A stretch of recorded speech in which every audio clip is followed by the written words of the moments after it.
Jusqu'à maintenant, on a voulu plaquer les choses ou donner des directives aux autres pour se développer. Bon. En négligeant leur culture, leur façon de penser, donc disons, souci qu'il faut avoir, c'est s'adresser d'abord à la conscience des êtres humains, d'abord à leur conscience. On n'a pas le droit de leur imposer quelque chose, soi-disant, parce que, donc il y a tout un préalable d'approche humaine. L'approche humaine en respectant évidemment leur mode de pensée. Surtout quand on a affaire à des gens qui sont dans l'oralité, entièrement dans l'oralité, c'est-à-dire qu'ils ne sont pas du tout dans l'écriture. Donc leur schéma de pensée n'est pas le même que celui qu'on amène de l'extérieur. Donc une fois qu'on a résolu cela, moi je les ai fait travailler par exemple sur des groupes de paysans, même illettrés, sur les causes, les conséquences et les remèdes à la désertification. Alors à ce moment-là, ils font appel à leur propre mémoire, du temps de mon grand-père, comment mon environnement était, du temps de mon père, comment il est, et de mon temps, comment il est, et ensuite, comment va-t-il devenir du temps de mes enfants. Donc il y a une vision globale et générale sur la problématique qu'ils sont en train de vivre. Et ensuite, on leur dit, voilà, parmi les solutions, l'agroécologie prend sa place. Mais ça prend sa place dans quelque chose qui est une logique qu'ils ont intégrée, et non pas prend sa place en tant qu'une recette qu'il faut appliquer, et simplement en l'appliquant, ça se passe bien. Après, on est mis au pied du mur, il faut évidemment démontrer l'efficacité de la chose. Donc qu'est-ce qu'on fait? On dit, tu réunis les déchets organiques d'origine animale, végétale, etc. Il y a un protocole de mise en fermentation qu'on appelle le compostage. Le compostage aboutit à transformer la matière organique en humus ou en pré-humus, et cet humus, c'est la meilleure nourriture que puisse avoir la terre. Il n'y a pas meilleure nourriture que l'humus pour la terre, parce qu'il est l'élément clé sans lequel toute la fécondité des sols s'effondre.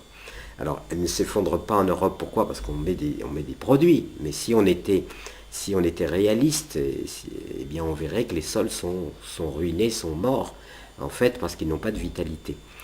Donc à partir de là, le paysan, ensuite, il constate, et il fait des constats, parce que le paysan est tellement, pour lui, l'enjeu, c'est pas de s'inscrire au RMI, l'enjeu pour lui, c'est vraiment de vivre ou de mourir. Donc il ne plaisante pas avec ça. Et il s'agit véritablement d'un enjeu qui concerne ses enfants et tout ça. Et à partir du moment où ce paysan, moi, me dit, j'ai appliqué tes méthodes, je les ai mis en place et j'en suis très heureux et très content, je te remercie, je vais continuer, pour moi, voilà, ça veut dire que il devient un peu mon patron, c'est-à-dire qu'il devient celui qui valide ou ne valide pas ce que je.